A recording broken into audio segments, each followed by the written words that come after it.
Zone 10, 20 RAM burpees. So what do we need to know? Two things. 2024, we got a couple rule changes. First rule change, needs to be full lockout at the top. Last year, you could clear the top of your head, just need to see some space. This year, full lockout. That means elbows straight, hips straight, knees straight, full lockout at the top.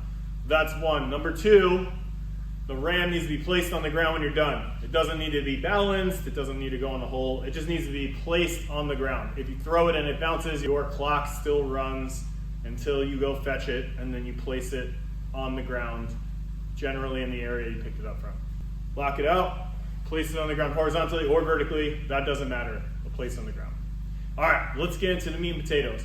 Number one, we're super exhausted. We just did 9 other stations, plus possibly some running if you did the mile or the fit.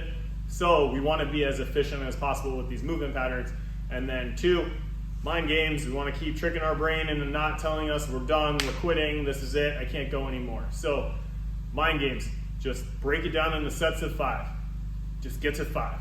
You get there, just get to 10. Just get there, get to 15, and then you're on your way home. So when I have someone now I'm judging and they're like, oh, I can't do another one. I'm like, all right, that's fine, just do one more. And then they do it. I'm like, all right, cool, let's just do one more. Just keep that RAM moving. It's either going down or it's coming up. And as long as you keep moving, you're gonna get to that finish line. Now, to work on that lockout, if you've never done Olympic lifting before, you may not know what a lockout feels like. So here's a great exercise to feel what the lockout is so you know if you're doing it right during the race and you can practice it properly, so that way the judge doesn't have to keep correcting you and then take away some reps. Grab a dumbbell, doesn't matter what weight it is. If you're strong, go heavier, but ultimately, grab a dumbbell.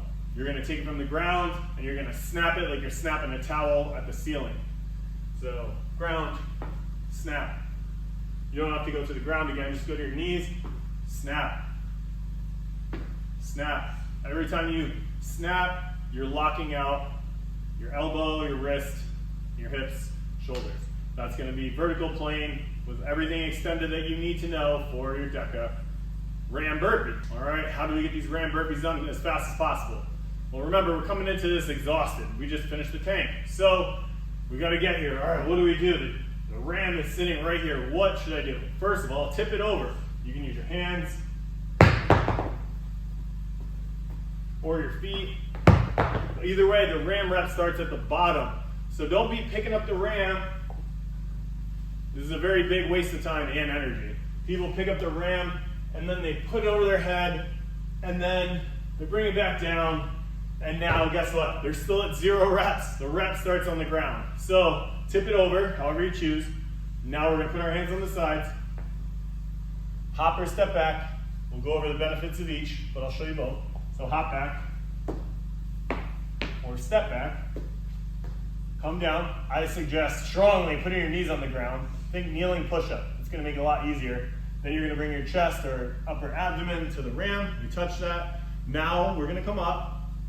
Again, kneeling push-up. Now again, you can hop or pop or step. So hop or step. Either way, we wanna get our feet so the ball of our foot is aligned with our hands. That's gonna allow us to have good posture. So when we snatch, which is mostly what people do because it's fastest and most efficient, we're pulling in a vertical plane straight up. If your feet are back here though, remember that dog taking a poop, not good for the back. So this is gonna take a lot more energy and also leave you with a sore back later in the week. So get your feet up here, get your knees nice and wide from the front, knees nice and wide, and then you're gonna pull as close to your body as you can. Don't hit your mouth, that's gonna hurt, but pull and snap. Lock it out on the side. So knees are extended, hips are extended, elbows are extended, full lock out the top. That's 1. Come down straight to the ground because it's the fastest. Then you hop back or step back. Knees down right away. Chest touches. Now we're gonna start popping up. So knee push up, pop, stand, straight up, straight down.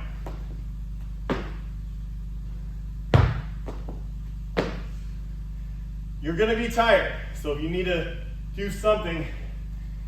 Touch your quads. Don't rest here, but touch your quads. Come down, hop up.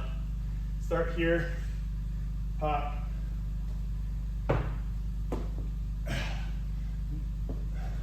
Really, the only time you want to step up is if you're in like survival mode. You can't move another inch. You can't do anything else. That's when you want to step.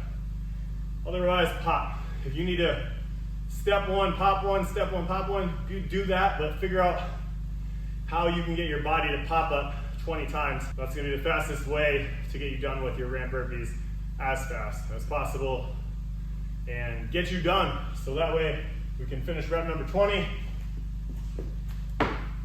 20, time, control. All right, just to wrap up, remember, new rules, lockout and place it down. Knees down is great, and then hop your feet until the balls of your feet are outside your hands on the widest part of the RAM, so that way you have a good vertical pull, keep your back safe, and that's gonna get you through the RAM burpees as effectively as possible. This is the last video, so study all of them.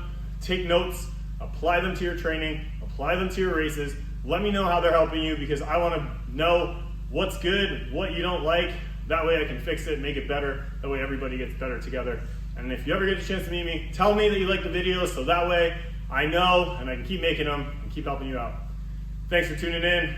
See you out there in the DEKA arena.